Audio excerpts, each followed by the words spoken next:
The request of the Tennessee Bureau of Investigation. A statewide blue alert has been issued for Daniel Maxwell.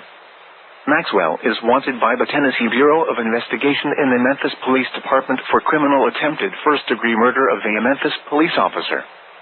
He was last seen wearing dark clothing and an orange and green reflective vest.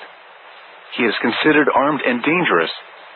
If you have any information concerning the whereabouts of Daniel Maxwell, please call the Tennessee Bureau of Investigation at 1-800-TRACE-PIFIND or the Memphis Police Department at 9015-282-2274.